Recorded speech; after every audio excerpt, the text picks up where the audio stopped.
organize and will catalog and have them involved library and please keep that in mind and think about it and Buffalo themselves. I love the now we have been long poems, reflections all afternoon. Now I'm here. Uh, there's so much that we could say about this. Um, but one drop of head that I want to really get your feet on.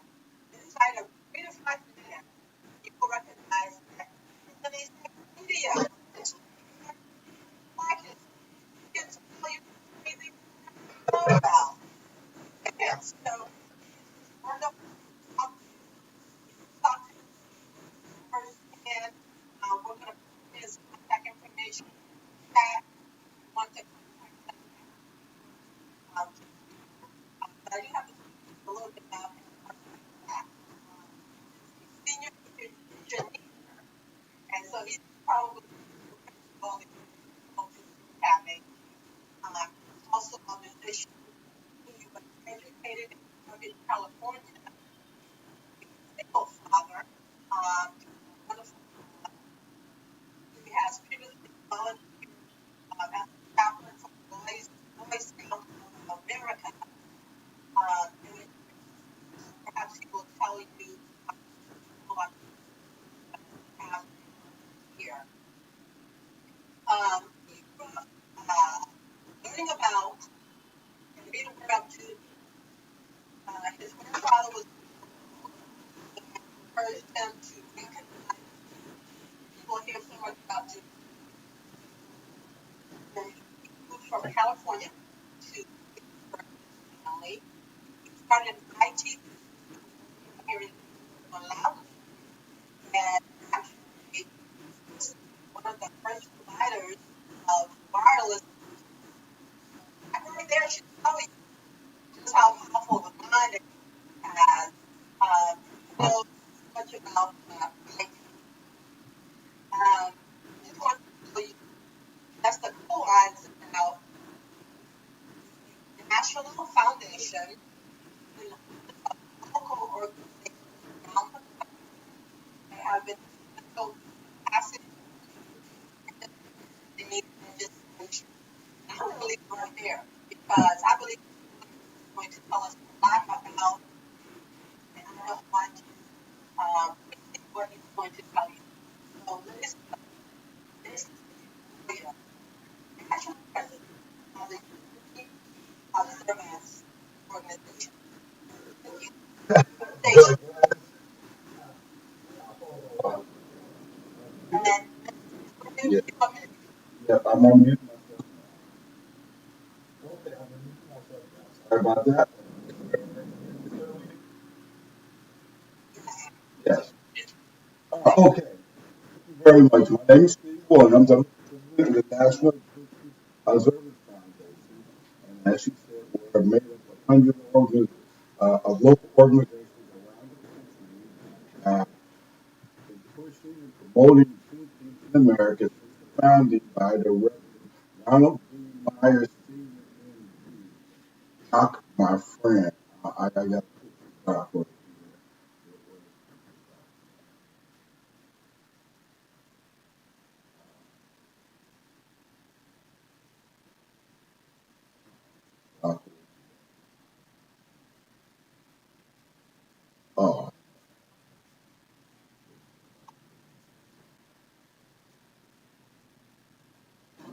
Uh, excuse me, I was doing another presentation and I'll fix that. Wrong. Transition. Doc Myers, Reverend Ronald B. Myers Sr. MD. He was a reverend. He was a pastor, of course. He worked across the country. He was a musician. He was a medical doctor. He was a family man. He was my sensei and mentor in Juneteenth legislation and working with that. And through Doc Myers, um, he introduced me to a lot of people. world that you can do for a lot of people. So, we have been working on Juneteenth legislation, but what I want to start with today is something that what I want to start today is I want to start about Black History and Black History Month. And because over the last few years, I've heard a lot of things about Black History Month, and I've been in conversations with some people and places about it. So one of the first things you have to understand about Black History Month, the beginning of Black History Month, that on kicks it off on February 1st, this document was passed to the Congress. This document is the 13th Amendment. The Emancipation Proclamation was just a general order, an executive order. It was applied for certain states. Now, this was an achievement. The 13th Amendment was the achievement of President Lincoln. It started freeing people from slavery in 1841. Not when he became president, not because of what's contained as we know. In 1841, he freed a black woman in Illinois by the name of Nance Reagan Gossett. Some of you might have seen the article in USA Today about the first black woman. That gentleman who wrote the article, his name is Carl Adams. He's part of the National Truth Preservation Foundation. Her son, 25 years later, joined the Army, a free man, U.S. colored troops, and he was there in Galveston at Juneteenth. Okay? That's a really good thing. Think about it. First male that Lincoln freed, shortly months after this document, was there at Galveston on Juneteenth. All right? Really? Okay. So, everything that you've been told isn't quite necessarily the truth. All right. So, 13th Amendment was passed on February 1st, 1865. President Lincoln had been working gradually on different legislation on trying to get through Congress onto the floor. And when they saw where he was going with legislation and citizenship, excuse me, he was assassinated. Okay? So, but this is the reason there. When this amendment was passed in the House of Washington, D.C., just way down the road, there was a very important man in the audience who was watching it. That man's name was Frederick Douglass. Frederick Douglass, oh, hold on a second, I gotta get my Frederick Douglass. Frederick Douglass was in the House when the legislation passed. And it was one of the few times Frederick Douglass started dancing and having fun. And people celebrating a little bit around the city on February 1st. Because, hey, listen, the Emancipation Proclamation freed people who were in rebellion, but did not completely abolish slavery. Congress had passed other things, the Second Confiscation Act, the Thought Act of June 19th, 1862, which abolished slavery in all the territories like Montana, Oklahoma, Florida, all that. That was illegal from way before this legislation was passed. But this was different because this was a constitutional amendment ending chattel slavery in America. And there was a lot of celebrations going on, right? Later on, there's a guy that came up that influenced all these people that you're going to talk about. His name is Joel Rogers. Rogers. Rogers created a concept called the brand history.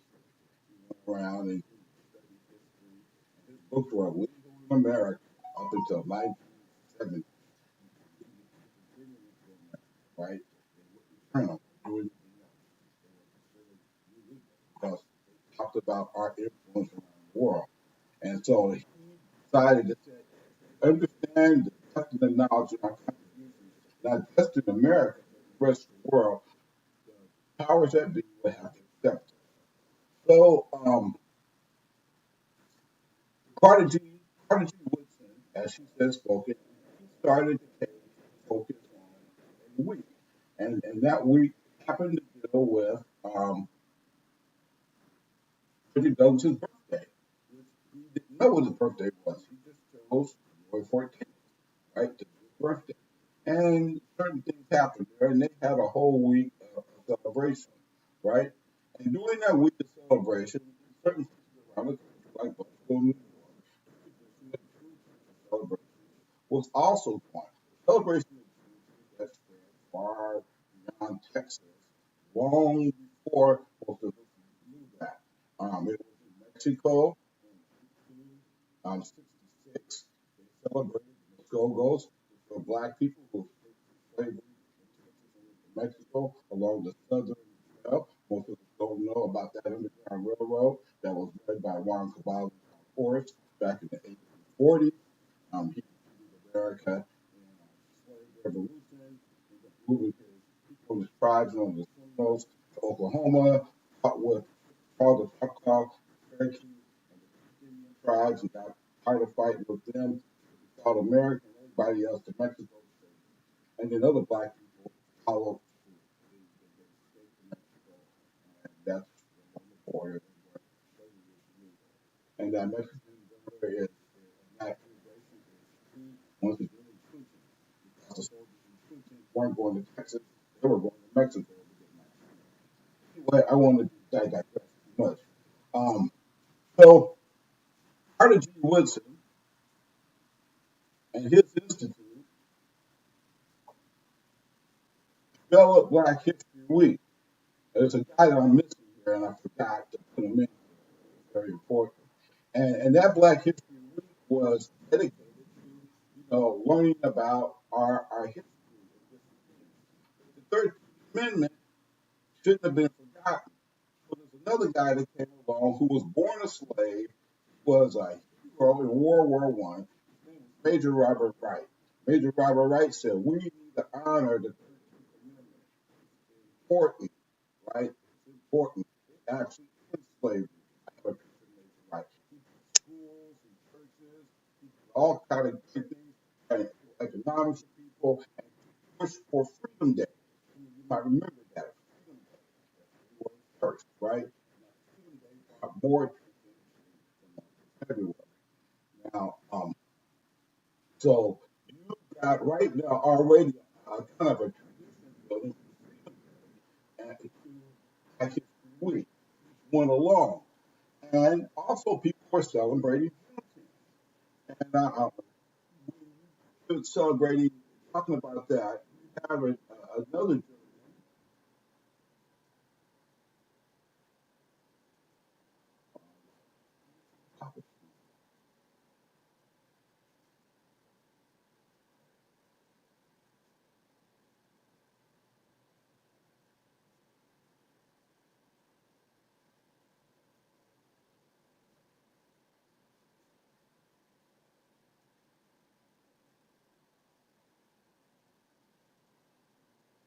Okay, sorry about that.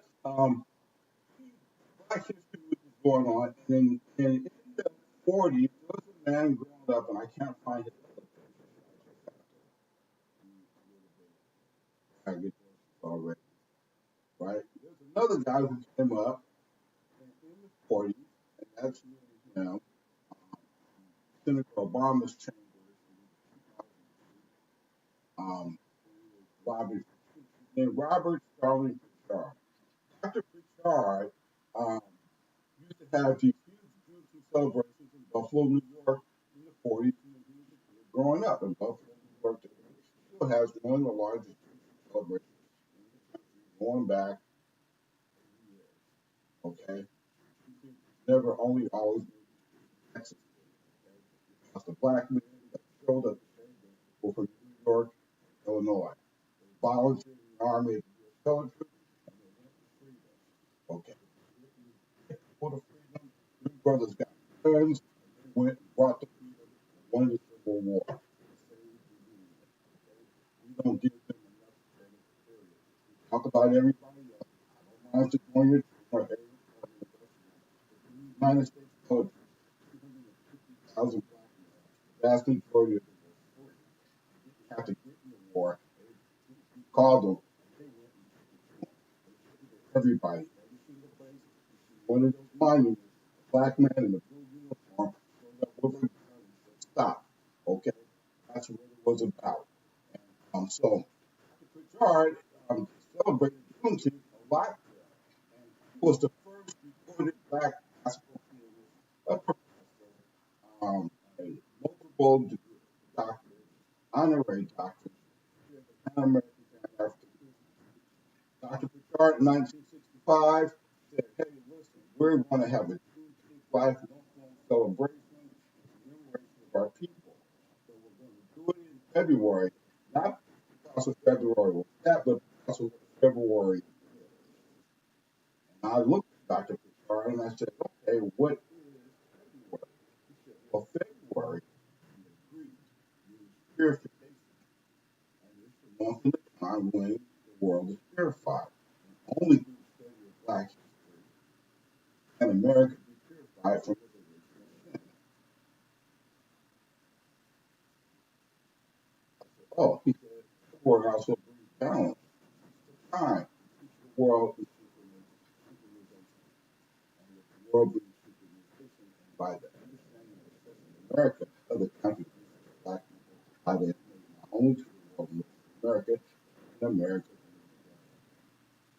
We need to study all the time, but you miss one thing. So Dr. Picard in 1965 started a month-long celebration. He developed the Pan American Pan African Institute. They took the celebrations around the country. In 1977, after just 1 year lobbying, I know because Dr. Picard made fun of me and Dr. Myers. He said, I got a month and 1 year. You guys been trying to get a man for 50 years. So you okay, okay, Dr. Picard. We're going to get it done. We're almost going to get it done. Dr. Picard was able to lobby the president, the Congress, to get them to honor February as Black History Month. There was no Women's Month. There was no Spanish American Month. Nobody gave us the month. Nobody said it was the shortest month because of that. None of those things are true. Dr. Picard picked February because of what it meant and what it does. What our correlation of understanding our history and what we are to America is how it can bring balance to all that. So that's the origin of Black History Month, and I told a little bit about Juneteenth. Juneteenth is the actualization of freedom's legislation. Those legislations, like the 13th Amendment, the Emancipation Proclamation, the Second Confiscation Act, all those were like checks. Everybody knows, hey, you give me a check, I got the check, I got my paycheck, you give it to me. But that check doesn't mean anything until you take it to the bank and cash it. Juneteenth is the cash of that. Essentially, what happened was it was a battle of Petersburg, Virginia. Private Cosley's troop, the 29th Division from Illinois, was involved in that battle. Private Cosley was shot in the shoulder, post mortally wounded. But they left him behind. Those troops engaged with a couple other black troops, and they went in pursuit of General Lee. The Illinois 29th was among the troops that actually marched through the night and the next day to capture General Lee at Appomattox and hold him there. Hold him there until the white troops came because we said he was Historian, he was a black troop. Okay, and they said, okay, that's cool. You can stay there and shoot cannon shots at us. We're going to come in there. So they did. They held them, and then they were working their way back to the coast when Abraham Lincoln was assassinated.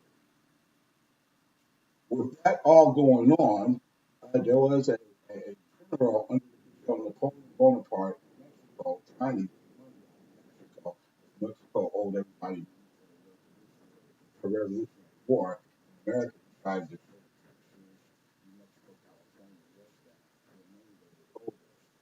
Napoleon was in the middle of what's called the French Revolution. He needed cash.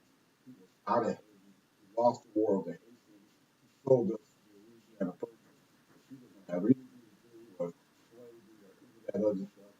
He was trying to get his country back together, and it was too much of a problem after he lost all the people in Haiti to the French. So Maximilian was left behind, and he's thinking that, well, America's in the Civil War, the president's been shot. We're going to march from Mexico City and go to Texas and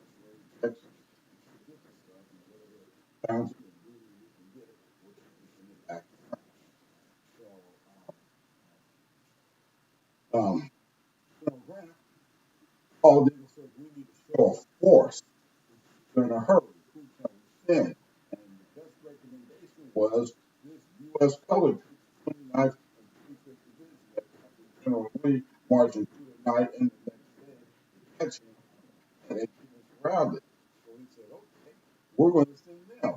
He got some merchant ships. They went out of City Point, Virginia, picked up Abercrombie. He recovered Mac pretty well for his wound, and they sailed out from City Point, Virginia, sailed down south, stopped in South Carolina, refueled, stopped in Florida, refueled, got some news information about that. A man who was training the first black regiment in Kentucky by the name of Major General Gordon Granger, and they picked him up in Mobile, Alabama. And then they were on their way to Brownsville, Texas, um, march up and show Maximilian that we got troops there. And when they got around into the middle of the Gulf, got hit a big storm, and they were not able to land at Brownsville, Padre Island, any of those places around there. And they were supposed to land in Galveston, North Carolina, now here on June 18th. When they got there was a bunch of Union ships that got out there were black sailors. Because there was about 25,000, 30,000 black sailors in the Union Army.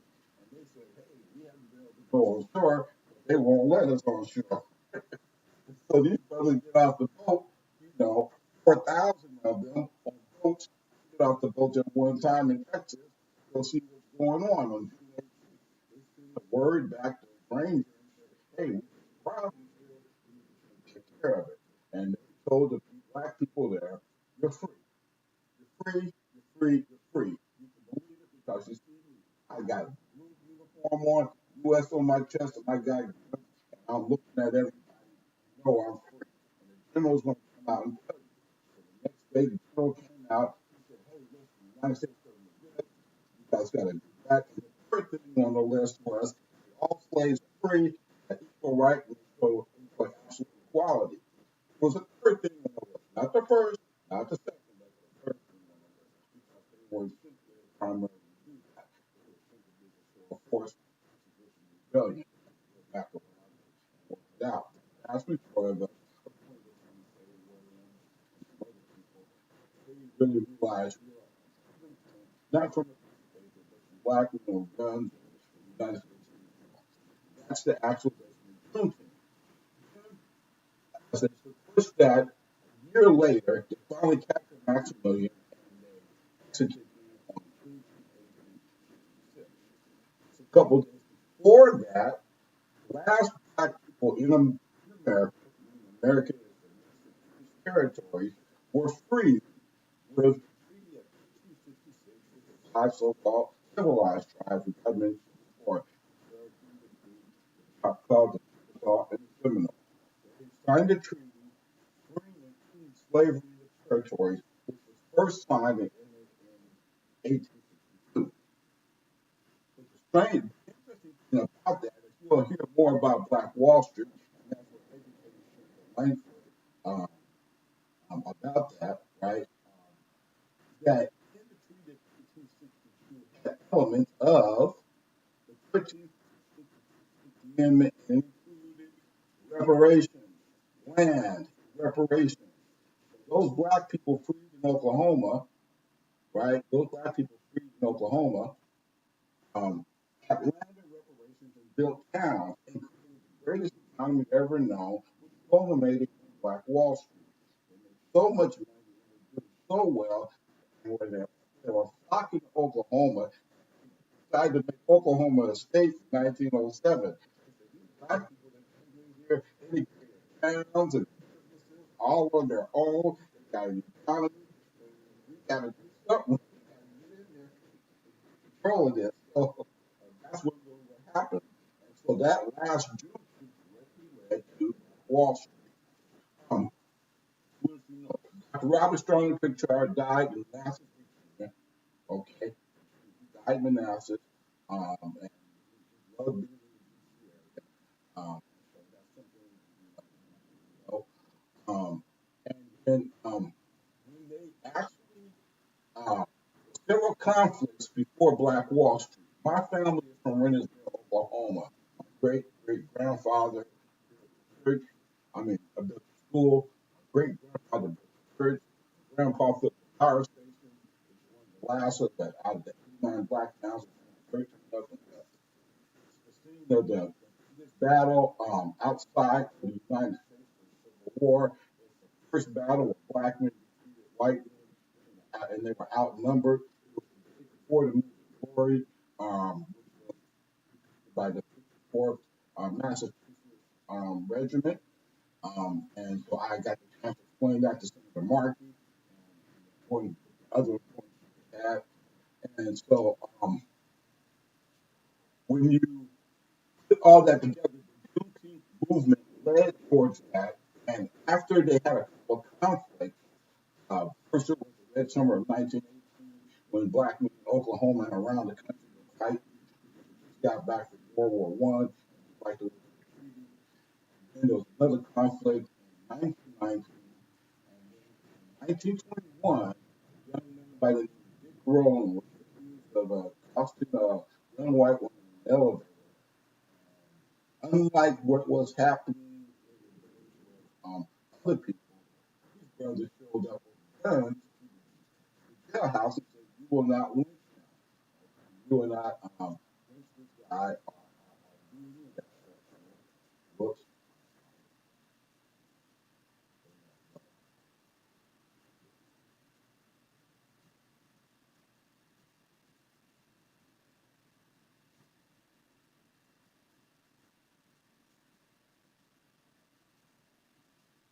Sorry about that.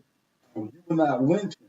So they surrounded the jail and waited for the marshals to come. Well, the white people didn't understand that. They wanted to shoot them. This wasn't just black people. They were black called Indians. They were black. They were here before Columbus got here. There's a line of the a whole line of them that were never enslaved, never competed in America. And they were black people, but we all looked the same and we worked the same. And some of those black people joined the other black people said, "You will not lynch Dick Rowland," and they held them off through the night. And since they couldn't get into them fighting gun to gun, they took the air with turpentine bombs and dropped them on them and burned Tulsa down, which is the massacre. You might know the scholar John Hope Franklin had Charles Franklin sue the federal government, made them reinstate and rebuild Wall Street. And the government systematically used the road eminent domain to plan out bore out all the black towns that supported Wall Street and essentially killed it that way. It's a historical mark right now. The National Historic Foundation is holding a fourth annual meeting there this year, and the intention of focus is the whole story. Um, as I was showing the picture before, our primary goal is to put Juneteenth legislation in knowledge because you cannot begin to talk about reparations, about to fix a problem, or do anything with the problem until you acknowledge that there was a problem. So, the first time in history yesterday, the first time in history this week, um, and I want to read just 2 minutes of case here. I forgot something. First time in history, yeah, on Wednesday, this is Senator Edward Markey of Minnesota, Massachusetts, and the lady that is third from the left is Senator Tina Smith from Minnesota. They are ranking senior senators in Congress and bipartisan support, Mitch McConnell, Marco Rubio, all them. They put this legislation on the floor to be a national holiday. We've educated them about what their states and the particular roles were in Juneteenth and how it's relevant. And in the House, it was put on the floor by Sheila Jackson Lee, and it was put into the hopper where they saw the vote go up to be recognized as a national day of service. As you notice right there, one of the ladies right in the middle of it, kind of spread it out. She was here. Um, in Leesburg, our matriarch with both thumbs up, grandmother Quinty. opal. So we expect future resolution bills to be on the floor. Um, we expect the future resolution to be hit on the floor within about 2 weeks after we go through some things, but they wanted to put it on there. One last thing about Black History Month, and when I talk about that,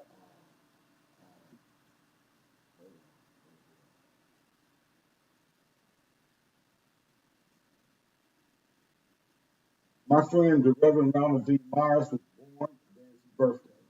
He was actually born as a leap year baby. So, estimated that across the country, they were recognized in 44 states. Have them take that. It's my sincere honor, um, pleasure, and responsibility to make sure that that first step for America to acknowledge the end of slavery in America and educate them about our present and ability in America. And those countries are definitely what we do is socialize with them and make America live up to the creed of its Constitution that we might be able to pursue and secure the blessings of liberty for us and our posterity. I want to thank Gladys for having me come on and speak. I always love to talk, especially with my local community. I want to make sure that you stay in tune with the Mid-Atlantic Teaching Foundation and Gladys. We will be having a teaching celebration at Cloudmore Park this Saturday, June 19th. It will be including the Buffalo Soldiers coming in on horseback and doing a flag raising similar to our flag that you see behind us. You've probably seen it different places. This is the Freedom flag. The meaning of it is the star is supposed to be star of freedom, which is our God in white. The blue is beyond what we go to, and the red represents the word of our ancestors spoken to the ground to make America what it is. Um, thank you very much. Please go to juneteenth.us. And if you want to know more about Juneteenth, you can go to www.njos.org on any one of those links for educational pieces 101. My name is Steve Williams. I live right here in Sterling, Virginia. I'm a member of Sterling First Baptist Church under the leadership of Bishop Wellesley Patterson and co-pastor Dr. Francine Patterson. Thank you very much for inviting me out and come give you a little bit of information.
Vice President Kamala Harris,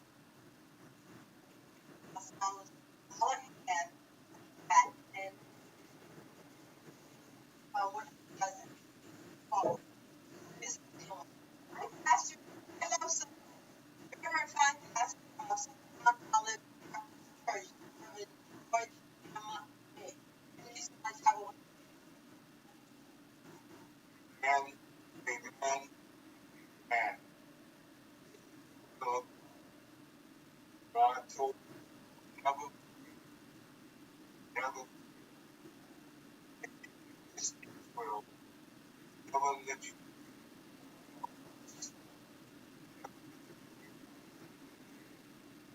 other than you want to say only God, God, I call him me stuff. Always made this God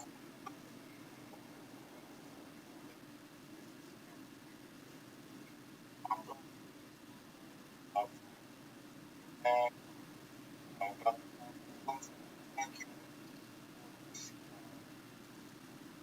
for your sister forward singing and also want to thank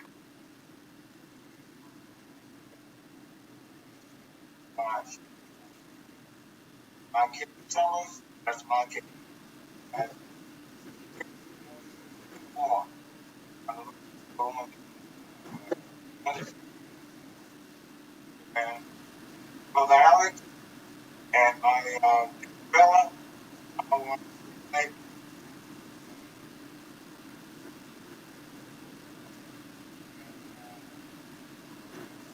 Jenkins.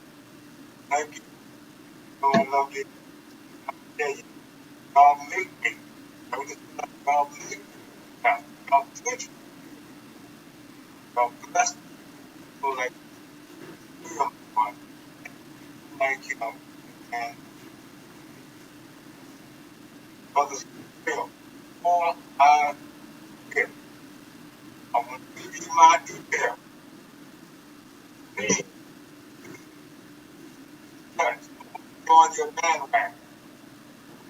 Okay. And my email. Ready? Huh? No, I want to get it.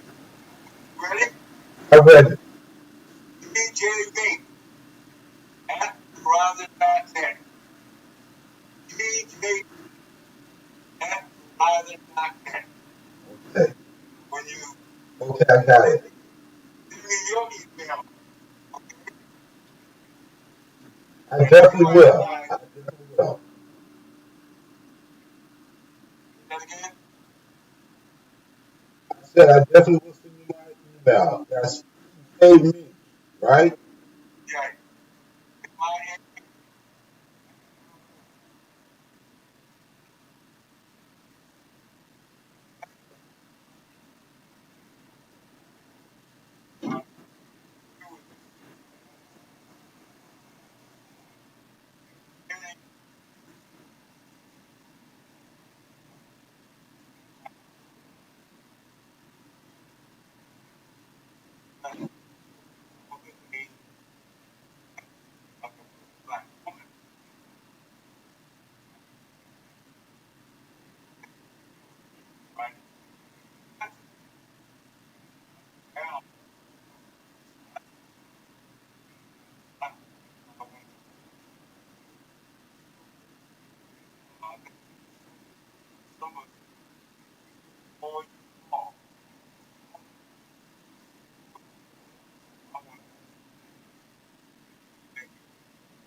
Yes.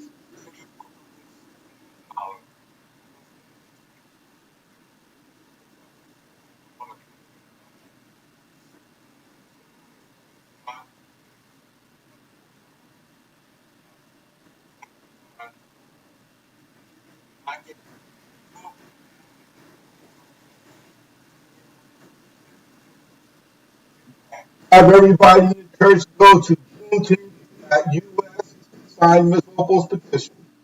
That's Juneteenth.us. Juneteenth.us. Juneteenth.us. That takes you sign the petition and have everybody you know sign the petition.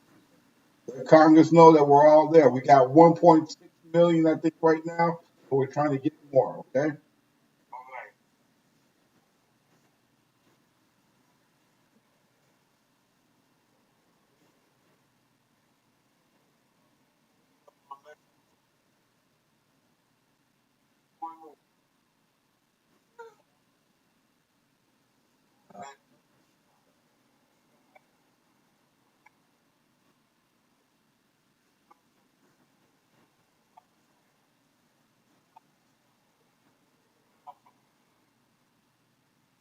Man,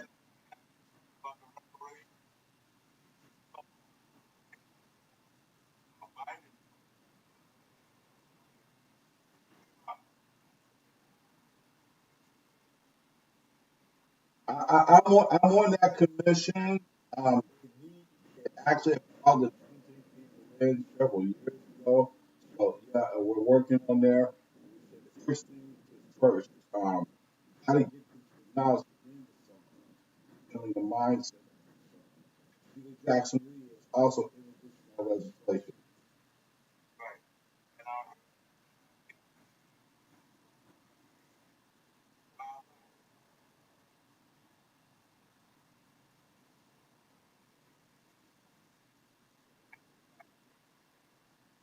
Well, yeah, they did. And you look in Leesburg, Donna Manor, Donna Manor?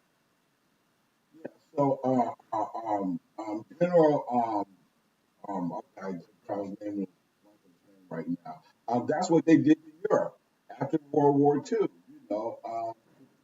even compensated Native Americans for, some of the things that they did. And the president is set, which we had to educate, Jackson Lee on them, is that it paid the Native American tribes reparations to give to their enslaved people.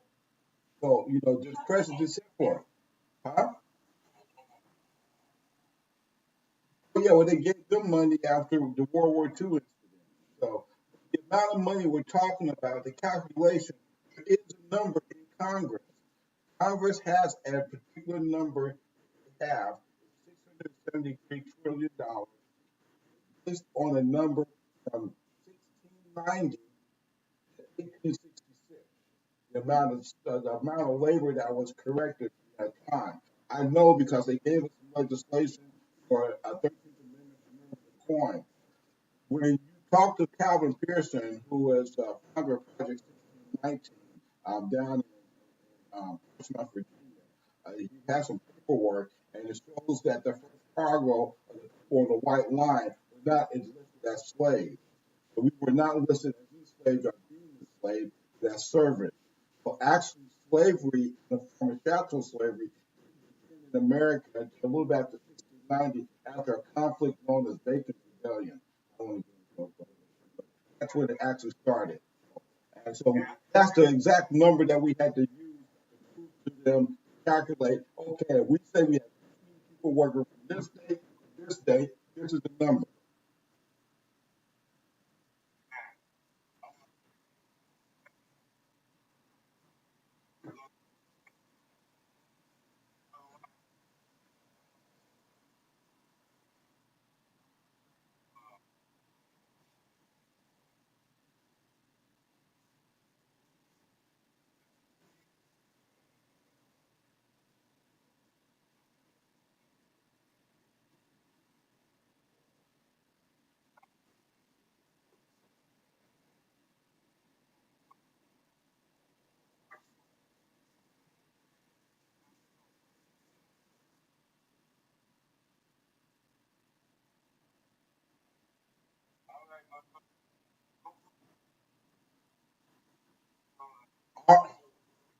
Already sent. It's in your inbox. Already sent. It's in your inbox.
Okay. That sounds good.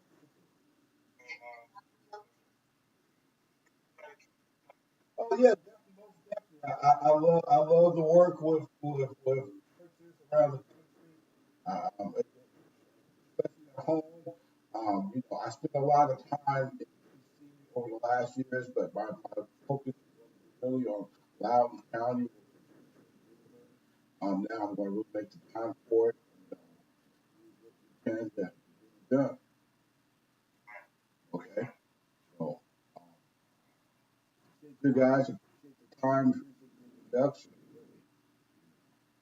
Really. Thank you, Gladys. And Gladys is wonderful herself, man.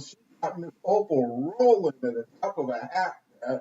I can't forget that, man, because it was just like I was looking at the flight schedule. I said, Opal, you gotta come out here and spend the day loud instead of flying around the country. We got the Dulles Airport and you spend the day. So they said, yeah. And I called up Gladys and she went to work, man. So Gladys, those things, you know.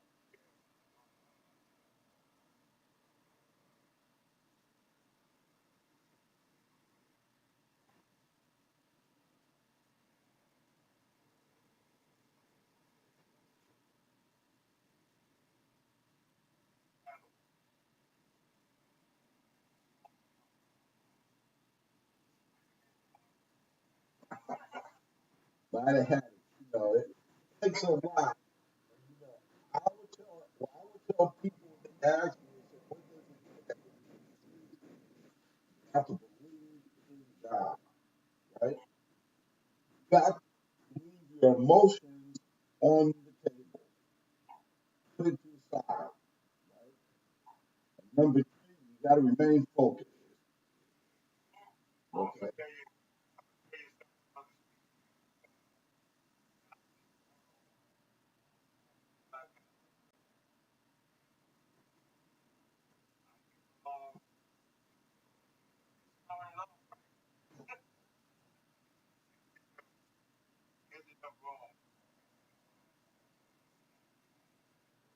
Do you know Rotini? Okay, you know, but I know Bobby Seale. Bobby Seale? Yeah, I know Bobby. Bobby, we talk. He's good. And Rotini's son is one of my two guys. He's a youth movement leader in New Mexico, and he is really digging into the youth community, helping people out. I'm trying to get him to, refine this program so we can take it nationwide. So yeah,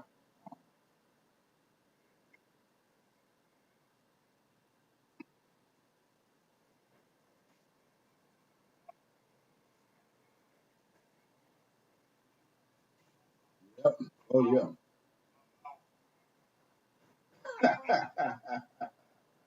Oh, great.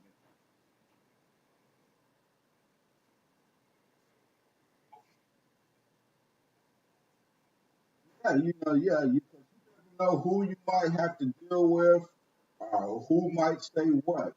Doc really, I had that because of my career on Capitol Hill. And that's what he said about me. He said, hey man, you don't know who's going to do what, and you don't really know everything. So what you got to do is be focused, and be able to talk to everybody. And one day we were, June 2015, we were at Emancipation Hall for the dedication of the Freedom Brother statue. We had worked on it a lot. It was the second time I met Dr. Barry Black. Oh man, that brother right there, man. You know Dr. Barry Black? Okay, well, yeah, that brother right there, man. So we were there, man. Dr. Black came over and said hello, and we were talking to several politicians, John Boehner and stuff. And all these guys that were standing around talking to us after the end of the ceremony, the little guy comes pushing through everybody, and it's Mitch McConnell. He looks over at Doc and says, "Hey, how you doing?" He looks at me and says, "Hey, Douglas was a heck of a Republican." I said, "Oh yeah," he said. I like what you said. Here's my card. Call me if you need a favor. Yeah, I'm like, okay, all right, man. I called him up a little bit later when I was trying to get the bill through, and I explained to him, I said, Granger was born in New York, but he trained the Kentucky First Regiment. I said he married a woman out of Kentucky from a prominent family, the Henderson family. He married her, and after he got finished with his tour of the Union Army, he came back and he's buried in Kentucky. And Mitch went and verified what I said and came back and said, yeah, so without Kentucky, we wouldn't have had the strategies or the skills to defeat them and be ag. So he had his iron in the fire and he's like, I'm ready to go.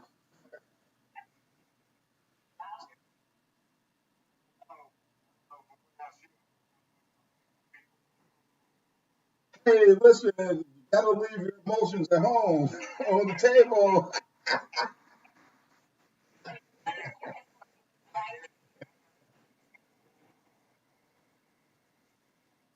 Hey, listen, I don't know if Gladys told you, but I worked for Donald Trump. When he bought Lowe's Island Country Club, I was running the club. My IT company was. Yeah, we ran Lowe's Island when Chevy Chase Bank had it. You know, yeah, we did. I engineered the first. I engineered the true internet connection for Chevy Chase Bank from the center of the street on Potomac View, back in like 2003, 2004. And Suzanne Longo is just a receptionist there. She's a controller now. She's been there the longest. And Cindy is receptionist. So we were there for Chevy Chase Bank, and it was murder working for those guys. They were just absolutely insanely stupid. I knew they were going to go under. I just could tell by the operation. And then Trump bought the property in 2011. And they brought everybody into the room and said, hey, either you're going to be good, do what it be the best, or in 60 days you'll be gone. So my boss, Brian Chavis, who Gladys knows, said, Steve, you take the lead on it. And I told everybody, I'm not getting fired. Okay, let me explain something to you guys. I'm not getting fired. Okay. So we're going to do what we got to do to make this right. So we did what we did to make it right. He ended up firing everybody. He called us into the office one day. He asked me point blank, he said, what do you think about this? And for the first time, Brian wasn't kicking me under the table. I said, this is some madness. I kind of used some profanity. I said, I don't want to, and they understood it. They're like, hey, I know. See, at a certain time, that got to the point to them. They said, okay. Eric said, I get you, man. That's what they understood. He said, draw me up a plan. And I drew up a plan. They came back 2 weeks later. He said, so what do you want to do about this stuff in the kitchen? And I said, let's go to this Burger King up the street. Let me show you what they're doing. I already talked to the manufacturer. We can do it here. But here's the moral of the story, which I can tell you, which is kind of a bad thing, right? So um, we go through this whole process, and we're getting this equipment. Suzanne is